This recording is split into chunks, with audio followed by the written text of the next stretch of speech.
রামু রশিদনগরে মিথ্যা মামলা দিয়ে হয়রানির অভিযোগ উঠেছে। 19 জানুয়ারি সন্ধ্যায় রশিদনগর ইউনিয়নের উল্টাখালী এলাকায় চলাচলের রাস্তার বিরোধকে কেন্দ্র করে এমন মিথ্যা মামলা দেওয়া হয়েছে দাবি করছেন ভুক্তভোগী জাহাঙ্গীর। স্থানীয়রা জানান, তাদের দুজনের মধ্যে চলাচলের রাস্তা নিয়ে কথা কাটাকাটি হয়। এখানে কোনো মারামারি বা টাকা ছিনতাইয়ের ঘটনা ঘটেনি। তারা শুনেছেন রামু থানায় ছব্বির আহমেদ একটি মিথ্যা মামলা দায়ের করেছে। ঘটনাস্থল পরিদর্শন করে তদন্তপূর্বক দোষীদের বিরুদ্ধে আইনগত ব্যবস্থা নেওয়ার দাবি জানান তারা।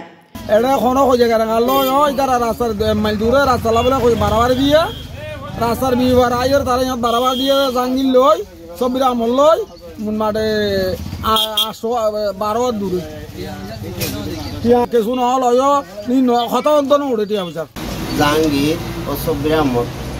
জাহাঙ্গীর এ ছব্বির আহমদর বাড়ির পাশে একখান জায়গা কিনে কিন্তু আসা যাওয়ার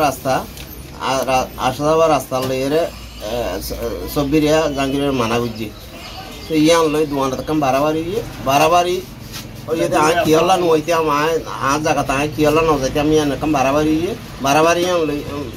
গরমের পরে স্থানীয় মানুষে দোয়ানের মাঝে হয়তো ওরা একটা বাড়াবাড়ি নইছে আমরা কি সমস্যা দিয়ে আমরা বাঁ দিও সামান্য হইয়ে একটা সাদা মাঝি মামলা বুঝছি তো ওই জিনিসিয়ান বোয়া জিনিসিয়ান একদম মিথ্যা কথা ইয়ান আরা সজমিনের মা বিশ্বাস চাই। নাম হইতে রমজান জাঙ্গিলে ছব্বির লেখকে মাতি গিয়ে তারা বাড়িকে তো মাতি এসে দীর্ঘক্ষণ এমআইতে বহুত তারা হতাহাড়ি হনো মারামারি নয় হনো কিছু নয় তারা একে অপরের হতাহাড়ি কি ফতর নাকি সমস্যা আছে তারা পার্সোনাল বিষয় আর না জানি বহুত তুজুর হয়ে এরপরে তারা কে গিয়ে তারা এটা বাজারত আসছিল কিছু কুমার আবার পুলিশ এসে দূরের মাঝে বাড়াবাড়ি দি ইটার ইয়ার মাঝে এজনে গিয়া বাড়াবাড়ি দিয়ে দূরের মাঝে ঝগড়া দিয়ে দূরের মাঝে আর কোনো এটা টিয়া পয়সা চাঁদাবাজি না কিছু না দেখি।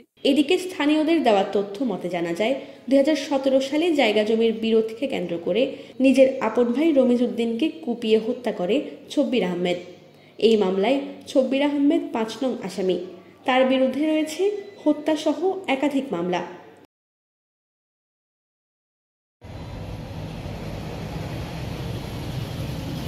ভুক্তভোগী জাহাঙ্গীর জানান, মূলত এমন কোনো ঘটনাই ঘটেনি। তাদের বিরুদ্ধে মিথ্যা মামলা দায়ের করা হয়েছে। তারা তদন্তপূর্বক সুষ্ঠু বিচার চান।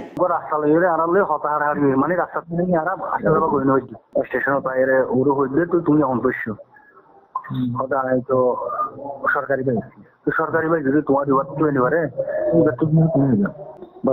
এতটুকু লইয়ারে ইয়াত করিন মাতামাতি আড়ালে স্টেশন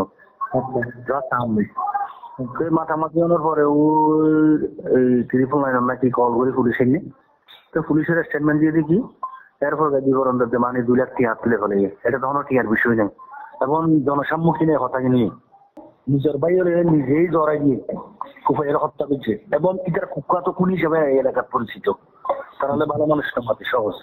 আচ্ছা এটার আবার অন্য জনের অহিতুক ক্ষতি মামলা ফাঁসাই ওরে মানে আজ মানে অহিতুক ক্ষতি মামলা দিয়ে আড়ারে মানে ওইটার ফাঁসাইতে স্যার আর নাকি ইটালি তারা জনগণ জানে এবং প্রশাসন যারা এটারাও জানে মানে তারা কি ওদের মানুষ কিনা চাই ইয়ানো সুষ্ঠু বিচার চাই।